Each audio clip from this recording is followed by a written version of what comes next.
the second half, but thank you for being here. Really excited to see so many people excited about data. Now that you're in a food coma, we have a really exciting topic. So thank you for being here, and here's Steve. Good afternoon. Can everyone hear me? All the way in the back, too? All right. Great. My name is Buckley. I am the Managing Director of Research and Learning at Transforming Education. We are a local organization that works nationally with schools and districts and states across the country to help them think about supporting the whole child. And today, for this presentation, for the next hour and 15 minutes, I'm going to talk a little bit about what this work looks like, how we do this work with schools through a data-informed approach, and we do this work with districts and states. And I'll talk about why we take a data-informed approach to the measurement of SEL, or to the development of SEL, and why we, how we use that data to then support schools and districts.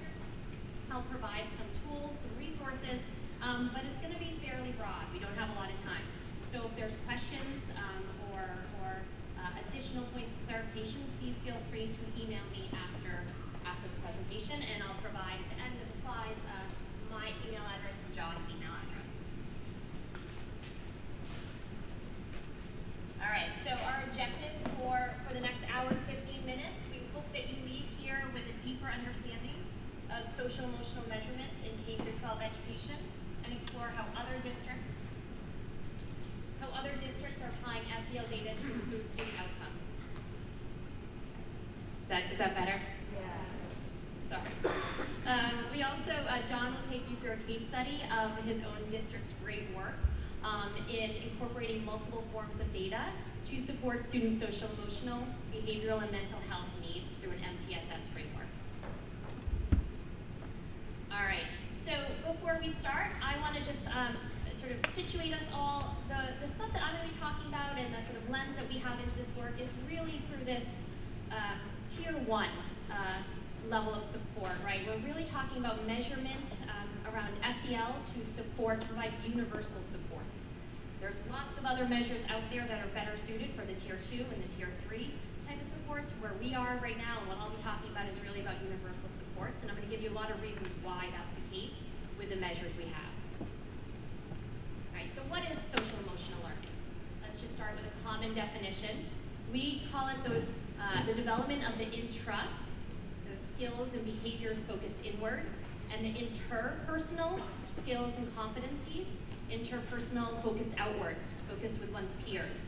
These are things like self-management, the ability to regulate your emotions, thoughts, and behaviors, growth mindset, the belief that your skills can grow with effort, social awareness, the ability to take others' perspectives, and self-efficacy, the belief that you can succeed in reaching a goal. So I'd like you all to take 30 seconds, turn to someone else at your table, and talk about which of these skills has been instrumental in your own success, or which of these skills you've had to really work hard at to get where you are today. Take 30 seconds, and then we'll bring you back to the group.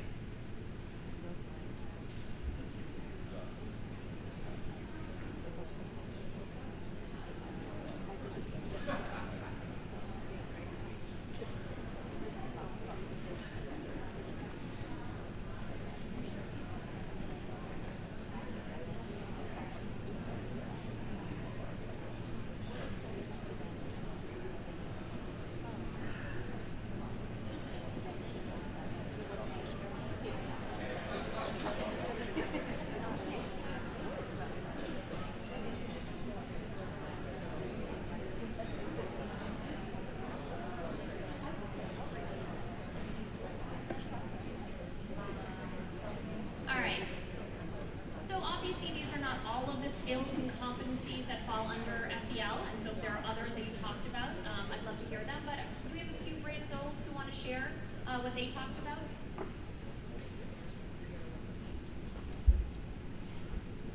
Anyone? Yes.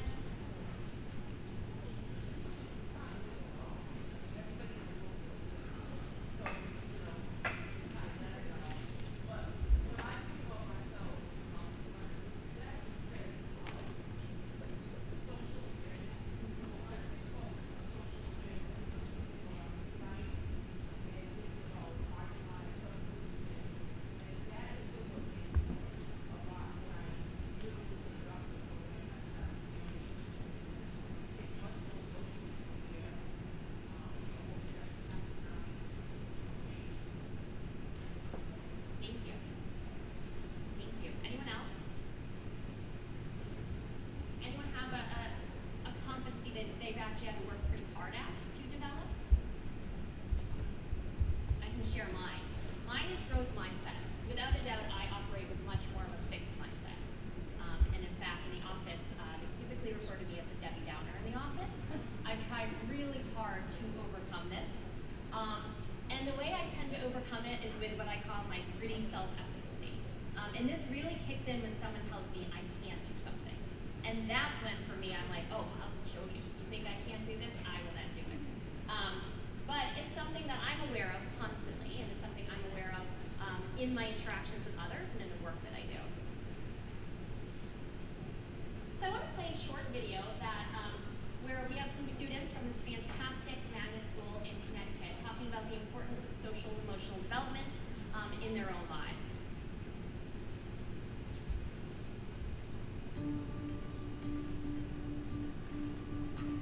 One of the goals I'm still working on is to put first things first and nothing else. To have your priorities set out for you in the beginning of the day and achieve them at the end. I've known when I've done that when I feel like I'm on top of things. So sometimes I usually wouldn't be on top of things, but I know when I am on top of things, see if something was due on Friday, and I would be done with it by Wednesday. That's how I know I'd be on top of things. What I do is I really take a deep breath in and breathe out, get myself concentrated. It's a test, and you'll be okay. It's not the end of the world. And just make sure that I know studying helps a lot, but also knowing that you can do it helps a lot. It makes a big impact. So a lot of it is focusing on what I need to do, taking a moment, just relaxing, so that we can concentrate. What I had a difficult time in is last year was math, the math facts wouldn't come into my mind as quickly as other people. So when I would do math problems, usually I was the last one done or somewhere near the last. I felt very slow because everyone was getting it done, doing stuff afterwards, helping out the teacher, and I was still doing my math. I go up to the board and I think about it one step by another step. And the teacher, if I get it wrong or incorrect, I always ask the teacher for help, or they just know to help me. And when they do, they don't tell me the exact answer. They want me to solve it. And if someone just tells you the answer, you're not learning the concept. So I like how they do it because you're actually learning it. And so that's how I'm better at math now. When I have an idea, it never turns out perfect right away because nobody is perfect, and that's how people are. So you have to try and try again. I think organization and self-control. And those are very critical to being good members of society. With Ethan, I've seen him grow in maturity and just the events that they participate. He now has a responsibility as a mindfulness coach in 6th grade to be a role model, to make sure that when he is in school or outside of school, that he presents himself in a certain way, that when he does have a problem, he turns that breakdown into a breakthrough. At the beginning of each day, Ethan meets with the 4th grader that he mentors, and they talk about what they want to do during the day. And at the end of the day, they walk around the gym together and they talk about their day, like two little men. And they say, well, what did you do today? What could you have done better when this problem occurred? And they discuss it and they work it out together. I love it. All right. So you had a chance to reflect on these competencies in your own development, your own success. We've heard from students and parents the importance of these skills and competencies, and the research certainly demonstrates this. We have a large amount of data that shows us that these skills and competencies, these mindsets and beliefs are crucial for academic success.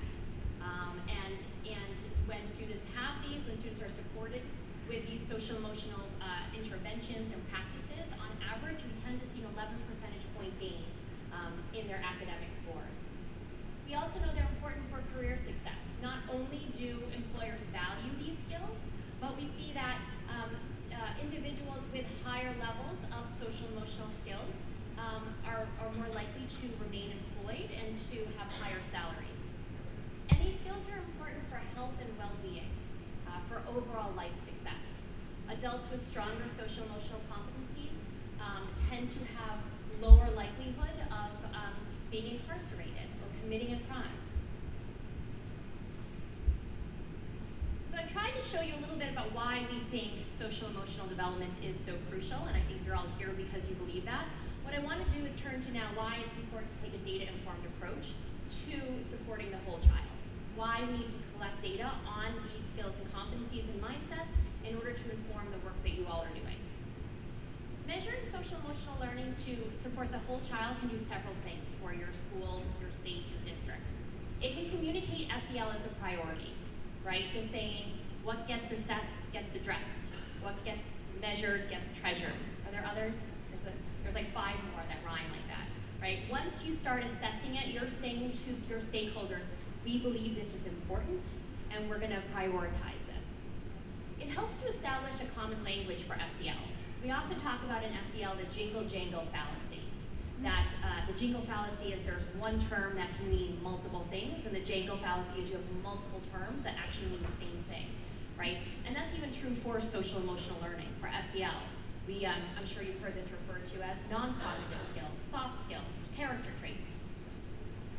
By implementing a measure and its associated tools and thinking about it in the larger kind of course of a framework, what we're doing is we're establishing a common language to then communicate with your stakeholders, with your teachers, with your students. It helps to deepen our understanding of how SEL competencies develop in students over time. SEL competencies do not follow the same trajectory necessarily as academics do, right? We don't necessarily see increases in learning each year. And in fact, when we start to look longitudinally across grade levels in particular, we tend to find that as students progress from elementary to the middle school, we tend to see a drop in how they're reporting on things like their growth mindset, their self-efficacy, their self-management.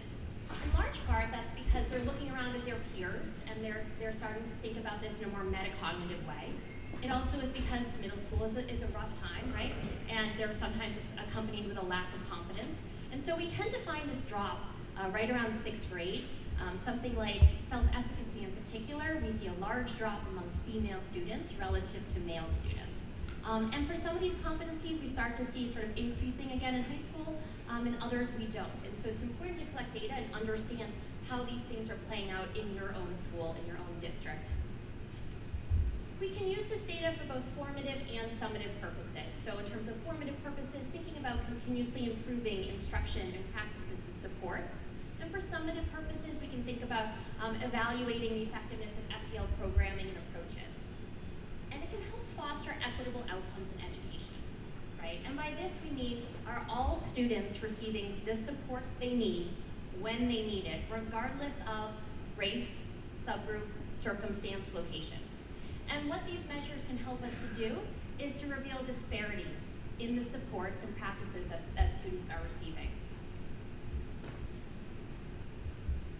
But beyond simply measuring students' SEL competencies, mindsets, beliefs, it's important to gather additional sources of data to paint a fuller picture, right? The idea is we don't want to just simply assess students' SEL to pinpoint deficits in students. In fact, that is the absolute wrong approach to using the data.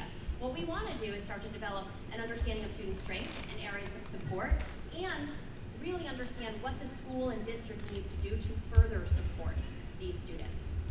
And so gathering data on students' perceptions of the culture and climate in particular is incredibly important.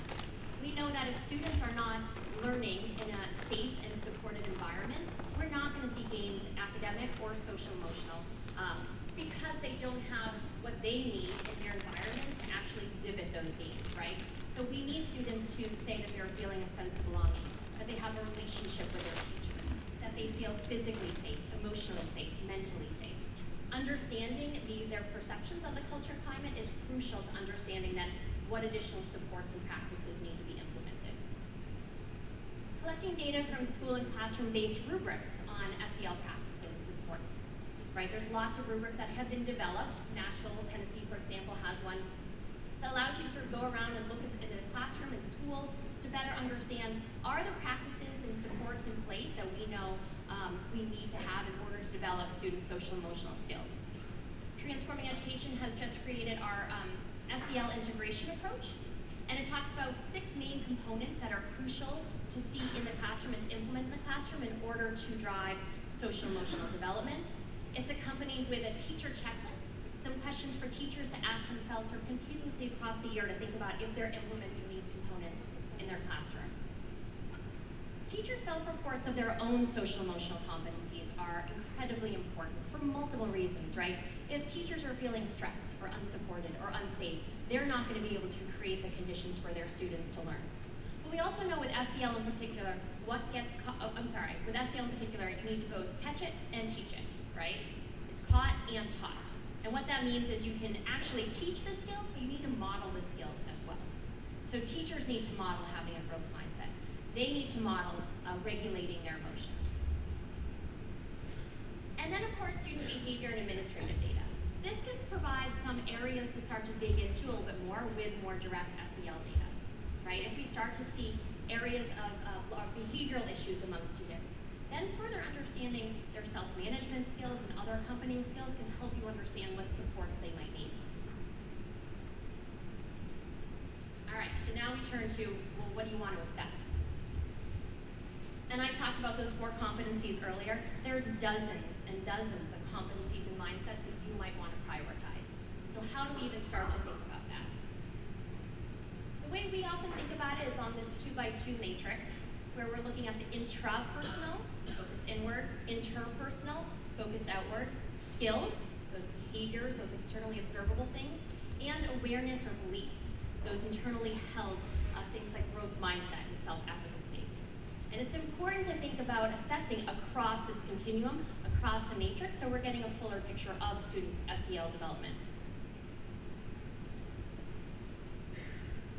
And we have lots of inputs towards competency selection as well.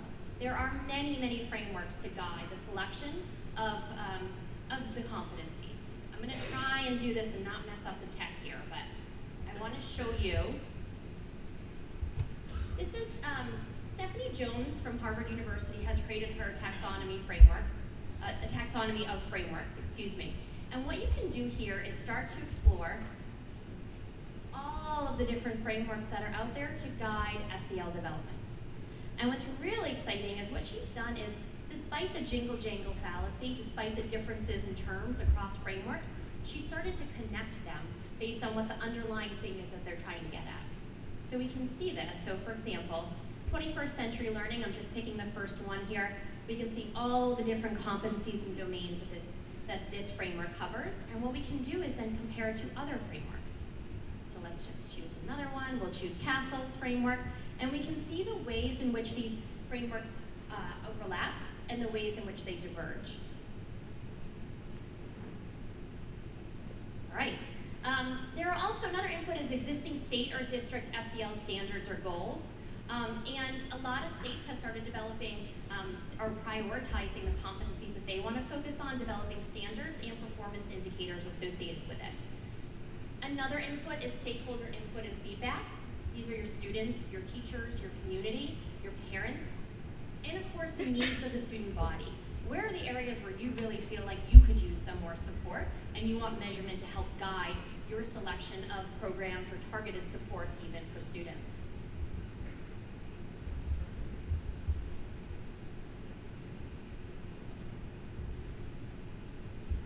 When we think about the measurement of SEL, of students' SEL in particular, there are 3 main modes of measurement. There's measuring, there's using student self-reports, so asking students to reflect on their own competencies and mindsets. There's teacher ratings or teacher rubrics, asking teachers to reflect on students' behaviors and skills. And there's performance-based tasks or game-based tasks, where we're asking students to partake in simulated environments, computer-based tasks that they can, that are then intended to connect to and to show students' self-regulation, and social competence. What's important is that some of these modes are better suited for different competencies. So if we think about student self-reports, right? Only students can tell you how they're thinking, how they're believing, how they're feeling about things like their self-efficacy and their growth mindset, these internally held beliefs that we don't think are externally observable. And so we want to ask students these questions to better understand how they think about their growth mindset, how they think about their self-efficacy. Well, we can use things like teacher reports to get at these externally observable skills and behaviors, which we think teacher reports might be a little more reliable because they're looking across a host of different students. There's some historical context there in thinking about how to rate the students on the various tasks. And performance-based tasks as well can illuminate some of these competencies. Of course, there's considerations with any choice of measure. You want to think about whether the measure has been validated for your intended use, whether the questions and tasks have been developed to measure student strengths, right? We talked about that earlier, the importance of measuring student strengths and not necessarily using these measures for diagnostic purposes, which they're not intended to be. Are the questions and tasks culturally sensitive, recognizing the strengths of all students? It's really important to dig down into the items and the tasks themselves to better understand whether these items and tasks have been developed with a dominant culture in mind and therefore can only reflect the values of that dominant culture, or have been developed to reflect the strengths of all students and all cultures in your school. And are the results provided in an actionable way? When you get the data back, can you do something with it? Do you understand now which actions to take based on the results? And does it feel like you can actually move it forward to the next step of then implementing whatever the thing is you think you should be implementing?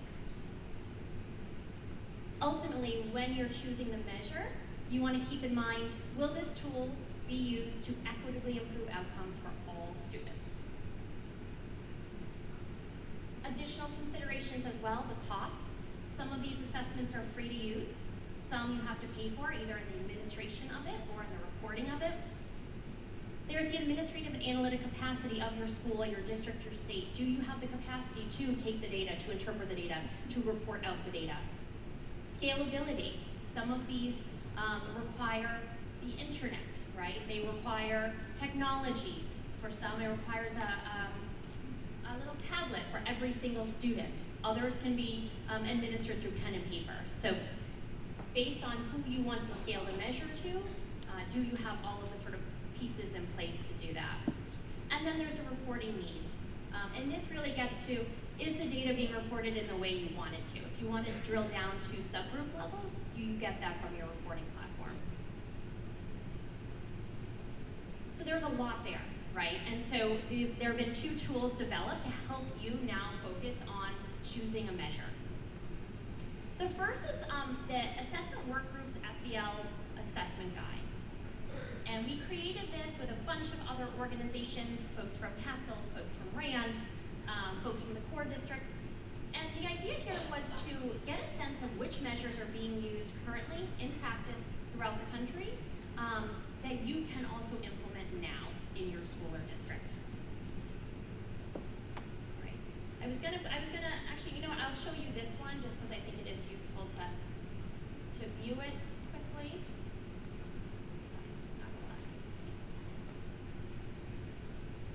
I'm happy to talk more about that guide with you later.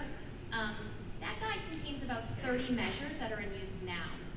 RAND's assessment finder lists more than 200 assessments. These are all of the measures that are being used either in research or in practice to assess students' intrapersonal, interpersonal, and cognitive skills.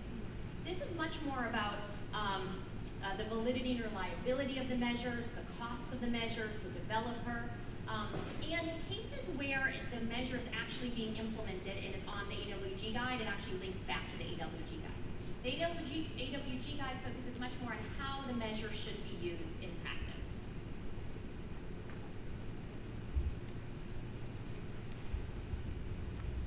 All right, we talked a little bit about this. I don't want to spend too long because I just want to get to, after this, some examples of how the data is being used in several districts right now. But there are considerations with SEL measurement. First is it should never be used for high stakes, in my belief, in my opinion. And the reason is because most of these measures are fairly new and they're very corruptible. you're talking about a student survey where you're asking students to fill out on a scale from 1 to 5, how much is this like you? And then you tell the student this is going to be used for some sort of stakes. Well, if I'm that student, I'm just going to answer 5s across the board. And same with a teacher, right? If you're saying this measure is going to be used for teacher evaluation, and we want you to assess your students' skills, it's a very corruptible measure because all you're doing is clicking on a 1 to 5. It should be implemented through a strength-based approach, and we talked about this before, right? Really to assess the needs of all students and strengths of all students and not to diagnose. SEL is inherently developmental, and measurement should be too. For example, we know that growth mindset really doesn't start to develop in students until they get a little bit older, 5th grade and 6th grade. So measuring it among young students can sometimes be misleading. I noted this earlier, there are equity and cultural factors to consider when measuring SEL. When I think about these factors, I think about the prioritization and definition of the competencies you're choosing. I think about the items and tasks of the measure, and then I think about how the data is being reported, right? So when we think about the items and tasks, we talked about this a little bit more, but we really want to make sure that when students are reporting on this, their items are representative of all student cultures. And if teachers are reporting on this, on students' SEL skills, that we've thought about trainings to address things like implicit bias or explicit bias. And finally, a holistic view of SEL competency development is essential, right? And this means we're measuring the intra and the interpersonal. We're measuring the skills and the beliefs. But we're also getting other sources of data around the culture and climate of the school and teachers' own competencies to really understand what's happening in your school or district.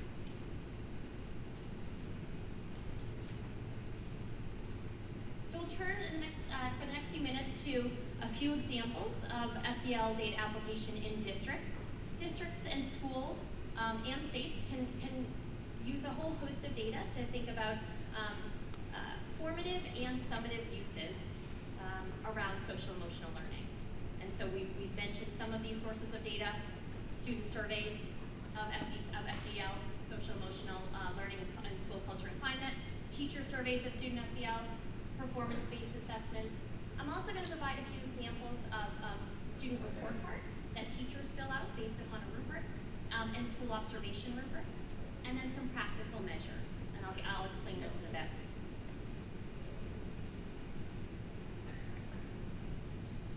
So the first example is the core districts. How many of you are familiar with the core districts? A show of hands. Okay. The core districts consist of 8 of the largest districts in California that in 2013, the superintendents got together and said, we want to create a new kind of accountability system. And this was the era of NCLB. So they applied for a waiver under NCLB as a collaborative, and they got approval. And so what they wanted to implement was a new kind of accountability system that was more about continuous improvement, less about punitive consequences, and was more focused on whole child development. Now, the core districts have over 1 million students across 8 of these largest districts. We're talking like Oakland, San Francisco, right? These are very large districts. So it provides a really good source of not only understanding what the districts are doing with the data, but broader research questions that we've been grappling with as a field. To give you an understanding of the core district's new system, they created the School Quality Improvement Index, excuse me, where they were focused on, for 60% of the index, academic domains, and for the 40% remaining social, emotional, culture, climate domains. And what they did is they administered a measure to all students in grades 4 through 12 of their social, emotional development, and they collected student reports of that, and they collected teacher reports of students' SEL. They also collected student reports of the culture and climate and teacher reports of the culture and climate. And I know this is pretty small, so I'm sorry for those of you who can't see it, but they have a ton of data on their website that you can go and look at. And so what they do is they then provide this data back to every school, broken down by all of these different indicators, and showing where schools fall across the deciles of these indicators, and then how schools have changed from the prior year. So has there been improvement or decline along these indicators? This data can then feed right back into their continuous improvement cycle, this PDSA cycle, so that schools can start to, in districts, and identify problems of practice, better understand where the supports are needed, implement that, assess that, and then as needed, reconfigure those supports and resources and try it all again. Washoe County County also provides a really great example. Through their MTSS framework, they really prioritize SEL, and they created standards, SEL standards, that were aligned to the CASEL 5 framework. And then from that, they began administering a survey to all students to assess their social emotional development. And they've done some really innovative work in both validating the survey and then in interpreting the results from the survey. So in validating the survey, what they did is they noticed that by and large, for example, most high school boys were answering way above the average. And so they had a focus group with some high school boys, and they said, tell us about this. And those high school boys said to them, you know what, I don't think this survey is important, and it's just not interesting. So I'm just answering 5s across the board. And they said, great. They went back to the drawing board. They really thought deeply about how to create more engaging items, and they thought more about their messaging, how they talk to the schools, how they talk to other leaders, to then trickle down to the teachers, to the students, so that students more deeply understood the importance of this survey and their results in informing the school practices. And then once they had the measure validated, on the other end, they then started looking at the results. And as schools started looking at the results, they said, well, we want more information. Why are students answering like this? And so they started having focus groups. And they asked students. And they got a really a wealth of data, to better understand why students were responding the way they are and what practices and supports those students felt like were needed in their school. Another example is LA's SEL rubric that we helped create with them a few years ago to really better understand what were the classroom and school level practices and supports that were being implemented, and how can we develop some trainings for schools and districts, and for schools, classrooms, to further implement those components that were necessary for SEL development. A fourth example is San Francisco's school report cards. They also created a rubric for teachers and accompanying training for teachers to assess those core 4 competencies, and to assess them along a developmental continuum, and then provide those scores back into student report cards. And finally, we worked with one district, Riverdale, but more at the sort of classroom level, to help teachers think about implementing or administering practical measures of social emotional learning. Practical measures are those sort of quick things that teachers can collect data on throughout the course of the day. So whether it's an actual exit ticket at the end of a unit where they're asking students, how engaged were you? Or how much did you understand the material?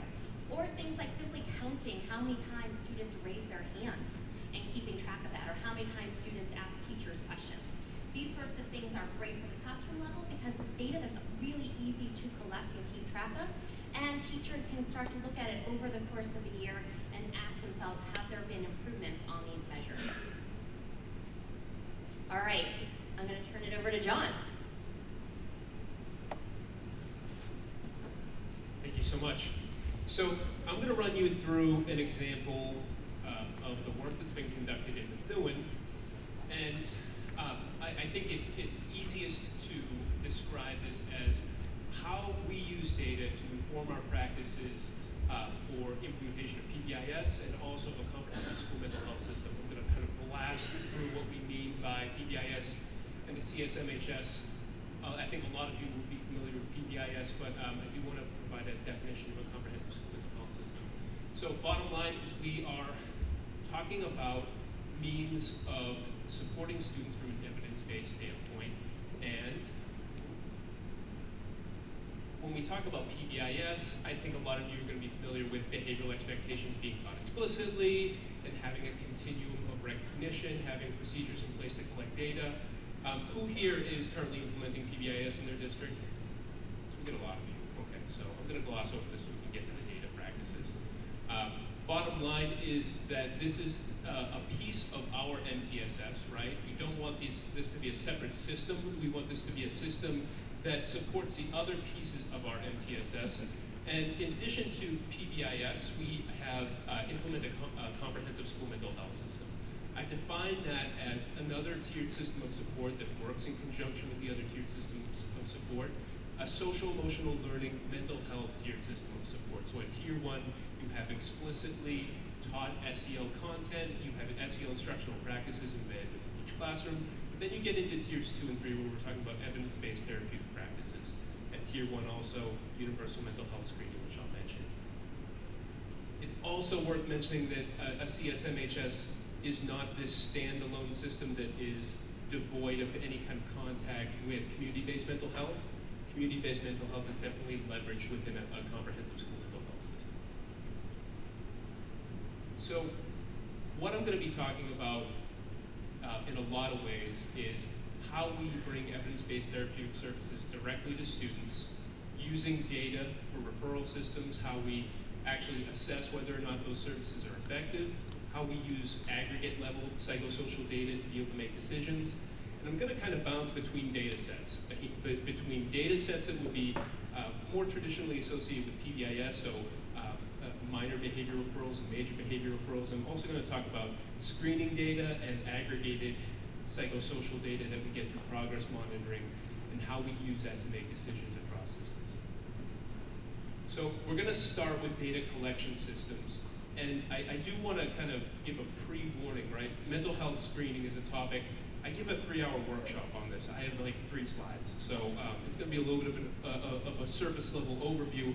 But I do want to just mention that when we started mental health screening, we had a lot of questions. Anyone in here currently screening students for doing universal mental health screening by a show of hands? A couple people. Some people are looking at me sideways, which is fine. I think that at the end of the day, right, when I ask districts, what do you have in terms of psychosocial data, a lot of times I get some blank stares. And I don't think that we currently have a ton of data on the table, but it is one of those things that drives so much. So when people start to talk about mental health and wanting to implement school mental health, I do often remind them that you do need to have a data system in place to be able to identify students and to measure the success of the interventions and to get to the outcomes. Because so much of the time I hear that school counselors, school psychologists, when we're actually trying to measure the efficacy of our outcomes, we typically get measured on secondary and tertiary outcomes. Things like graduation rate, or things like attendance rate. And while I do want to say that, yes, we're part of those outcomes, but what are the outcomes that we can measure that are a direct impact from our services? So we'll talk about that. At the end of the day, what are we measuring? When we're talking about the tools that we use in Methuen, we're measuring symptom presentation. We're trying to get to an idea of emotional regulation, specific behaviors, measures of engagement. And we use these tools as a means of understanding a student's growth and progress as we administer therapeutic services. When we're talking about selecting screening measures, Katie mentioned a number of considerations around, how do you select these measures? For us, we definitely wanted to be sensitive to the fact that we don't have a lot of money to throw around. Who wants to take a stab at how much screening costs in Methuen for about 7,000 students per year with multiple measures? What do we got? $3,000. Total cost. I've heard a lot of things. I've heard 3,000. I heard 100,000. I've heard 0. And 0 is correct. We actually don't pay anything. We use free screening tools. They're all available in they're open source tools. If you want to pop on your Chromebook or tablet right now, punching GAD-7, you can get a free anxiety measure right now. You probably have all taken a PHQ-9 at one point or another in your doctor's office. It's what we use to screen students for depression. These are free tools. Please leverage what you can in terms of sustainable tools. We don't have to rely on our budget to be able to screen students. I think it's also important to mention that we decided to select screening tools that were focused on very specific problems as opposed to looking at more global screening tools. I think I could throw darts at a map and I would be fairly accurate when saying there is a problem with anxiety and depression and trauma in that community. So we decided we're going to screen for anxiety, and we're going to screen for depression because we know that those are problems that our students contend with. So why are we pretending like we don't know what the issues are? Let's screen for the things that we know are problems. I do want to mention this as a means to just get you acclimated to free screening measures. The SHAPE system is a free online system to measure the health and well-being of your mental health system. It was developed by the National Center for School Mental Health. They have a free screening and assessment library. I encourage you to take a peek at it. It has a lot of different measures that you can use and download right away. When we talk about universal screening, we started really small. I'll give you a little picture of the story of screening in Methuen. We started with one student, one measure, one day, got active consent, and we asked questions like, does this data impact my practice? Is this something that if I had this data yesterday, would I have done something differently with this student? What if this was 10 students? What if this was a classroom full of students? How can I use this data to improve my system? And I think that in the beginning, our practices looked something like this. We pull the student down, we get consent, active consent, we're asking, can we do this thing? We screen them, we look at the data, and it impacts our practice.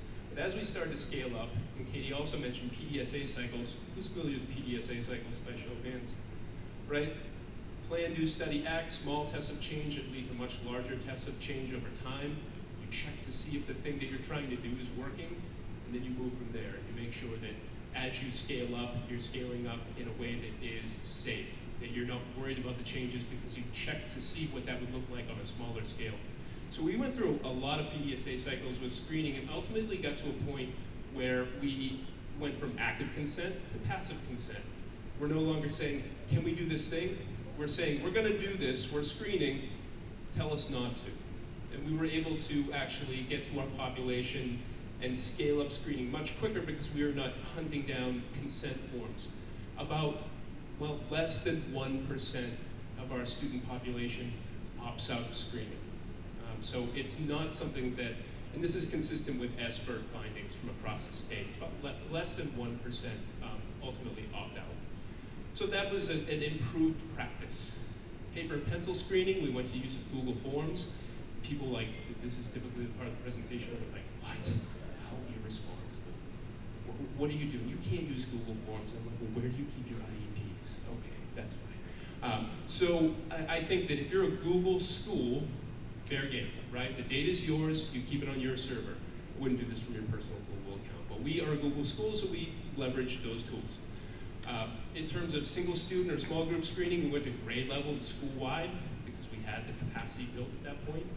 And we used our advisory program to be able to screen because the actual advisors aren't looking at the data, they're just facilitating the screening while the school mental health staff are in the background collecting the data. I'm going to shift systems for a moment, right, and talk about PBIS and our collection of non-ODR data, which is our minor behavioral data. We wanted to get to a place where we felt much better about the collection of data related to behavior. Previous to our implementation of PBIS, we treated behavior as behavior. It was just straight behavior. No distinction between the severity of that data and no distinction between teacher-managed or office-managed behavior. We call them non-ODRs, minors, and majors, ODRs. So office discipline referrals and non-office discipline referrals. So we started a data collection to get at those minor behaviors because we wanted to be more preventative, more proactive in terms of being able to get to problem behaviors early before they became true problems. Our pilot data collection really consists of about 6 weeks of data collection, about 30 staff members, and we started to collect data pretty quickly. We realized this was a practice that we wanted to scale up. And as time moved on, we built this collection system into our student management system. So we use Infinite Campus. Any Infinite Campus schools out there? Okay, it's just us. That's great. We got one guy in the back.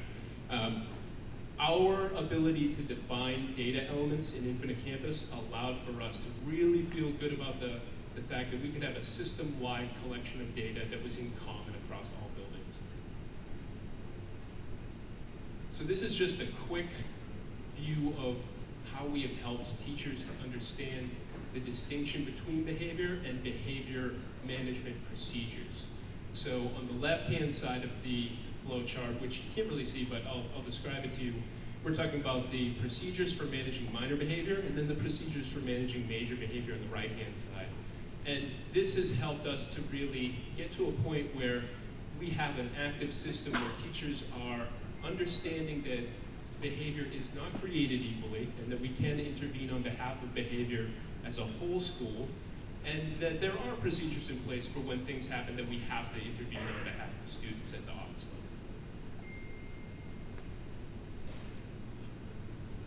I'm going to cruise past this because I do want to get to, we've talked about now our data systems, which is a little dry, and I apologize for that. But we're now going to talk about the use of data and how we actually use it to inform our systems. So one of the most obvious ways in which we use data is to identify students for intervention. When we started mental health screening and got it to a point where we were starting to screen grade level or school, we realized that we could see we saw a 66% increase in the number of students that were identified for services with for students with internalizing issues. So it tells me that we have other systems to identify students. That's all well and good, but we were missing an awful lot of students. As a field, we're pretty terrible at identifying students with internalizing concerns. And without some means of collecting that data, we wouldn't have known about these students, and they would have likely fallen through the cracks. We're really good at identifying students who flip desks, but when it comes to identifying students that are struggling internally, we need some other method for identifying them. This is just a quick view of what we screen for across grade levels: anxiety, depression, and substance use, and then a more global scale. We do screen in grades 3 and 4, but it's a multi-gated approach. And by that I mean the teacher selects 5 students that they're concerned about, and then does a teacher rating scale using the Strengths and Difficulties questionnaire to be able to get at what that student specifically needs. So just a little bit of a view of what we're screening for in Methuen. And this has changed a little bit, it's a little dated. We've added some measures. I think the other piece that's really important, right? We're identifying students for services, but we're also able to address the referral systems that tend to be troublesome for schools. Who here finds it difficult to nail down a group of students for intervention all at the same time? We got some hands. Ultimately, right, I see, okay, this counselor has a student, and this counselor has a student a week later, and you've got 2, but this one's okay now. When we start to screen, what we've done is we have created a system where every time we screen, we have a ready-made list of referrals for group therapy. And that has totally eliminated that problem that we have of nailing down a meaningful group of students for an intervention. So I would suggest that use of screening and having a very set referral period following that screening has really been an effective practice to be able to get to group therapy in a meaningful way. I do also want to talk about screening as it relates to individual students receiving services. I think, identifying the presenting issue, we're doing that directly through screening. And then we're able to get to a point where we can start to talk about psychosocial data and how it relates to therapy. When we screen a student in and we validate that data and we see that the student truly has a problem, then we can get to a point where we're administering services, progress monitoring, adjusting our practice, and going through that cycle until we talk about termination. One thing that I think is really important to talk about is that in terms of services in schools, we don't do a great job talking about termination. We tend to offer services and then they go on forever. And that is a problem because we don't want to over-service students, and we do want to celebrate when students are ready to go in on their own. Since about, 16, 17 school year, we've had about 5% of students on treatment plans. All of those treatment plans incorporate progress monitoring, and progress monitoring tightly defined, not like pre-post progress monitoring. We're talking every 2 weeks we're getting some psychosocial data to inform our intervention. And that allows for us to be really self-reflective and get to an understanding about whether or not the services that we provide actually have any impact on our kids.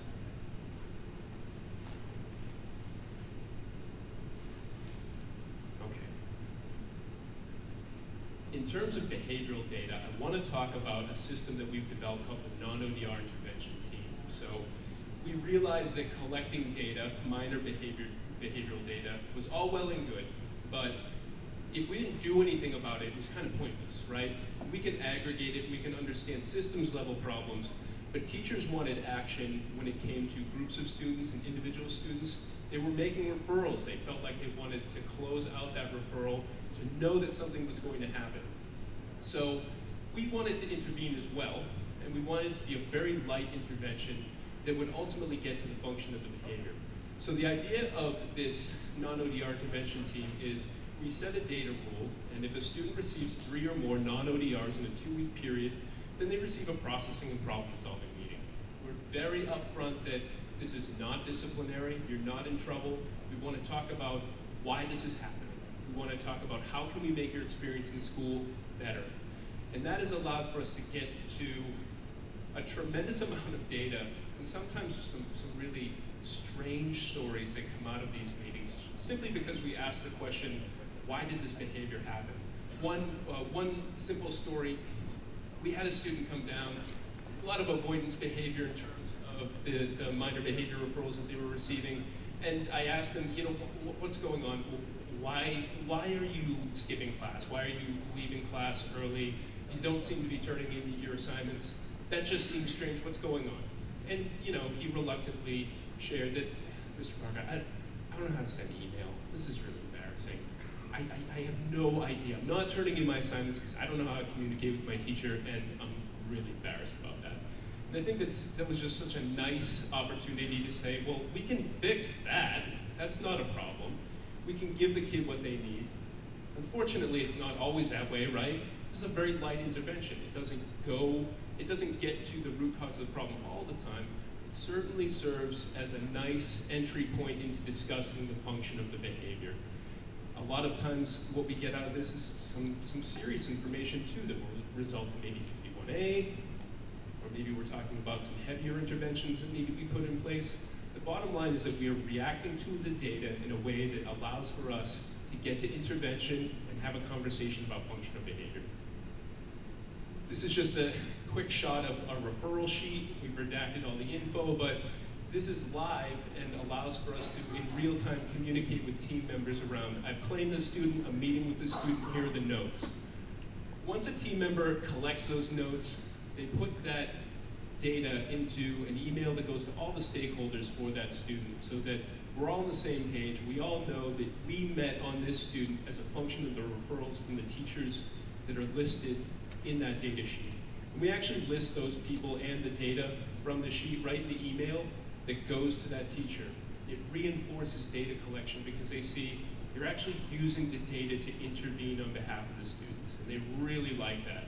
The next time that they see something, they're likely to use the behavioral data reporting tool to be able to give us the data we need to intervene.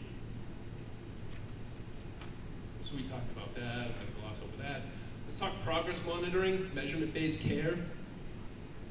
Ultimately, progress monitoring is something that's not new by any stretch of the imagination, but I think that when we talk about it from the standpoint of social emotional learning, and specifically mental health services and supports, it does not happen nearly enough. I think that, and I could go down the road of talking about IEP service delivery and benchmarks, and how we try to measure coping skills from across a building while a student is in front of us. But let's just suffice to say, we don't do a really great job of measuring our students' success when it comes to therapeutic services. It's a lot of feel, right? It's like a lot of Johnny's doing better. I think that Sally's going to school more often. But we need to start to use data to inform whether or not our interventions are actually working. It is a research-driven approach, but like I said, it's simply not happening at the rate it needs to. It does result in better engagement in services. It does result in better outcomes for students, adjustments to practice, to the therapeutic services that are being delivered, and ultimately to staff self-assessment. They get to understand how effective they are and adjust their practice in a way that will make their practice in the future way better. I'm going to jump through this because I think ultimately we've talked about this a little bit from the standpoint of how do we administer screening tools? Well, how do we measure progress monitoring tools? Much in the same way. I think it drives the session structure in many ways. If you administer a tool at the outset of a session, that's content that drives the session. It's also something that's going to be something that the student can look to understand their mood shifts over time as they receive services. This is just a quick shot of an early run chart that we use with our students. This is a student I've worked with for about 8 months, and each of those points represents a data point where I administered a progress monitoring tool related to anxiety and depression. This to me is a much better representation of student growth over time than saying, yeah, Johnny's doing better. I think that this is a tool to understand when do I have to adjust practice, when do I have to fade service delivery, when is it time to terminate? And right now, I don't think we have sensitive enough tools broadly to be able to, or I shouldn't say we don't have sensitive enough tools. This practice doesn't happen broadly, but it should. It should if we're going to do right by students, and if we're going to ultimately make sure that the services that we're providing work, and that we should continue with them. As time went on, we started to get a little more fancy and a little more sensitive to the data. This represents a 3-point moving average, so that trend line actually shows an average data point over time, so that we can get a better feel for how a student's not feeling just on one day, but over the course of 6 weeks. And then ultimately we can use a lot of different measures and make decisions around our practice that are data informed. Same on the behavioral data side. This is just a sample check-in, check-out run chart. We need to start to measure how much students are meeting their behavioral goals. Otherwise, we don't know when to stop or change the intervention or adjust our practice. And we use the same process for our group-based interventions. So we get to really unpack whether or not our group-based interventions are effective, or whether or not we should change that practice, or perhaps provide professional development to the individuals who are delivering that practice. So let's talk about how these data systems are used for ongoing needs assessment and how we use them to evaluate our system. Ultimately, I think that when we're talking about collection of this data, it absolutely can inform system design, curriculum design, resource allocation, how we're providing PD. When we look at the aggregate level view of the data, we get a better sense of how healthy our system is and whether or not we need to adjust. This is actually the data from our students in grades 5 through 8 relative to internalizing issues, so depression and anxiety primarily. And this is, so ultimately 13.36% of our students in grades 5 through 8 score in the moderate to severe range for depression or anxiety or both. That's actionable data. That helps me to understand what I need to put in place from a human resources standpoint, from a therapeutic resources standpoint. This informs staffing, this informs our school committee in terms of funding. We use this data as a weapon, ultimately, to be able to help us to get what we need, because otherwise, we're going on field. You have a question?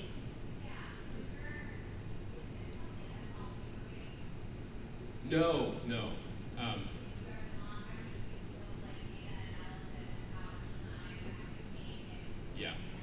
Yeah, if this was paper-based, I think I would probably have to lock myself in a room for 3 weeks. No, this is all automated online. At the end of the day, we use Google Forms and ultimately Google Sheets to be able to auto-score all of this. After we conduct a screening, we're ready in 20 minutes to start moving on student referrals. It's that sensitive. What do we got on time? 15? We're good. Okay. I want to get to a couple other examples in terms of behavioral data analysis at the aggregate level, right? I talked to you about how we've collected minor behavior and major behavior. On the minor behavior side, we're at a point where I've got 101,000 non-ODRs that have been collected over the past couple of years. This is really powerful data to be able to inform what behavioral interventions do we need? Where are our problem areas in terms of behavior? What types of problems? What specific staff needs specific help around intervention? What are the common problems relative to this school, this grade level, this entire district? Again, it's aggregate data that helps to inform our practice and serves as an ongoing needs assessment for what we need to do in terms of resource allocation and what we need to do in terms of PD.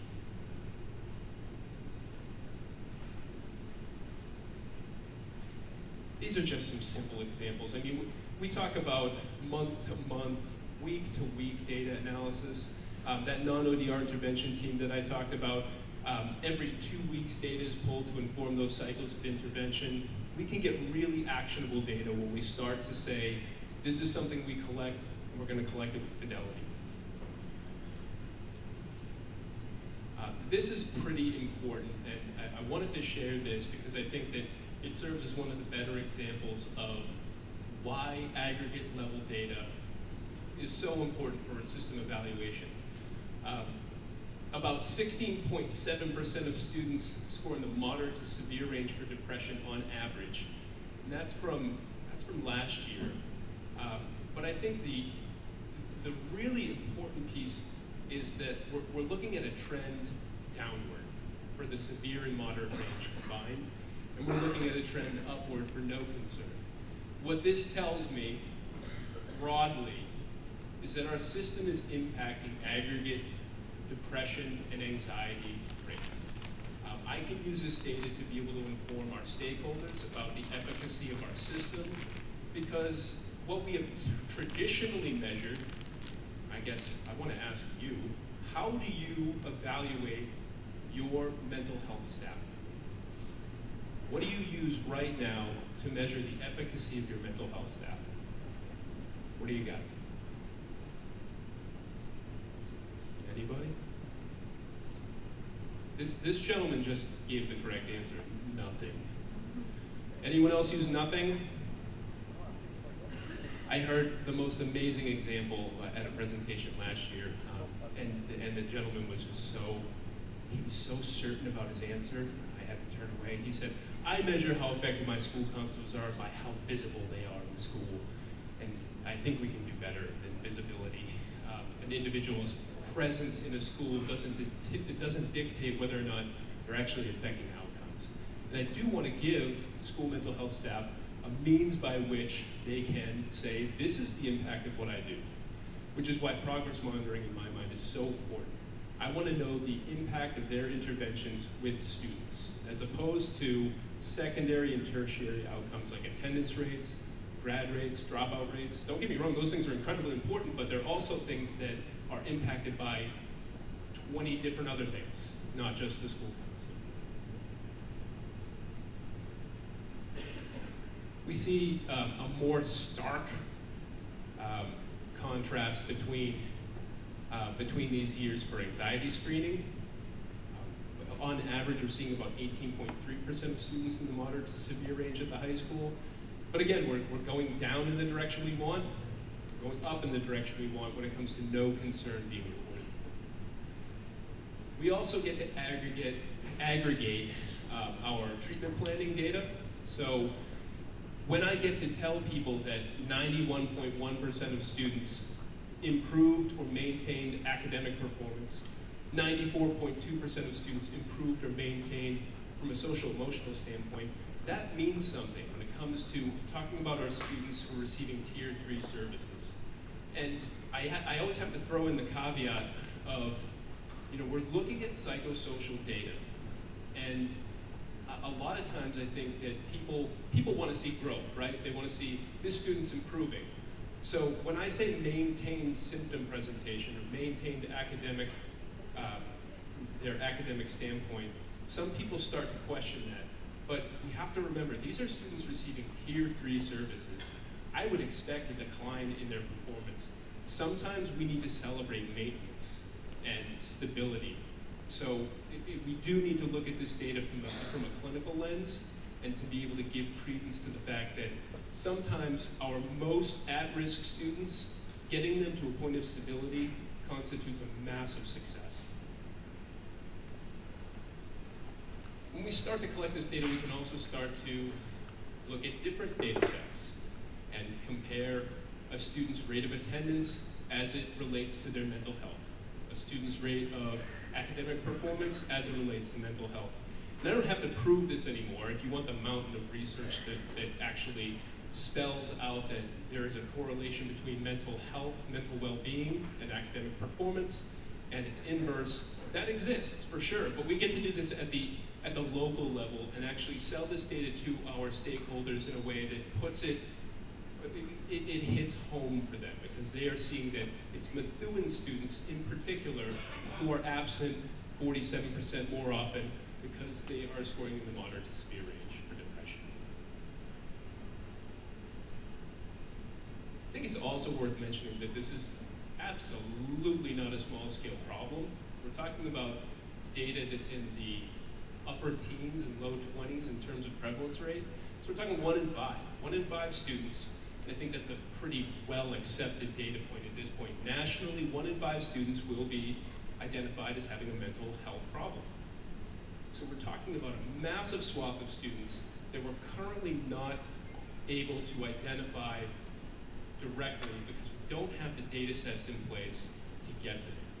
So my hope is that today, painting a picture of this is a system you can get to, we can intervene on behalf of these students, but you have to start somewhere. You have to start with a collection of this data. You need to identify these students in a better way. And then you can start to look at fun things like this. 13% lower GPA on average for students who are scoring in the high or very high range on the SDQ. And again, 45% greater absenteeism. We're seeing that students score about a 1.0 less on their GPA when they're dealing with severe levels of depression or anxiety. So being able to connect mental well-being and academic performance is something that's going to help your system to sustain. To be able to get to those, to a comparison of data sets is going to help to sustain your system by saying this is important, right? If we don't intervene on behalf of these students, then these academic outcomes that you hold dear are not going to be able to receive the attention that they deserve. Okay. So I think we're at a point where we have a few minutes for questions. Okay. So we'd like to open it up, and if you have questions related to data sets or to use of data, Katie related to SEL and choosing SEL measures, we're all ears. So I hope you'll, what do we have for questions?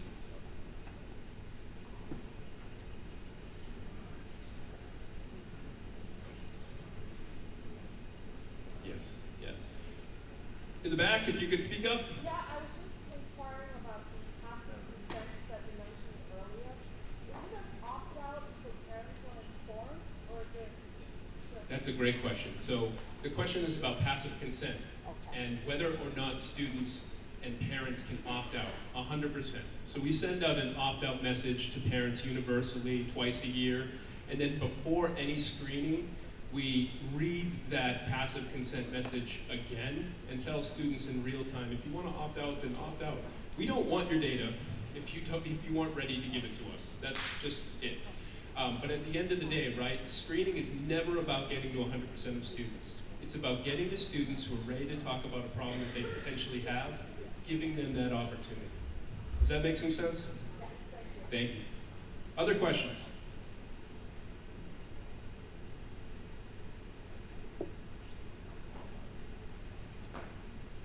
Wait time. Wait time.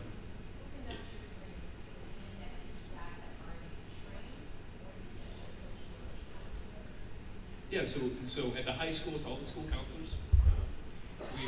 We rely on our school counselors, school psych. That is the team. We don't look to outside mental health agencies to assist with that, save for putting them on call in the event of a large-scale screening, where we're saying, listen, you might get some referrals today. So we do kind of put them on alert when we do a screening. It's a great question. Other questions?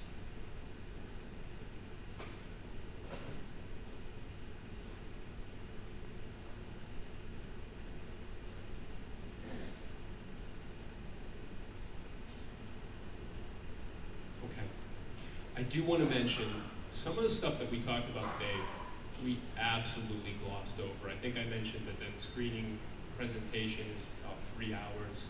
There's another 2-hour progress monitoring presentation that we just kind of popped in there. So this is a lot. If you want to keep the conversation going, there are kind of the larger presentations, at least on the Methuen Public Schools website. I try to post all the presentations that I give there.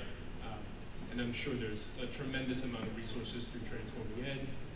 And our contact information is going to be right there. I do want to thank you for sticking it out back into the day after lunch talking about data. Congratulations to you for that. And thank you so much for being here. I think it's a huge topic.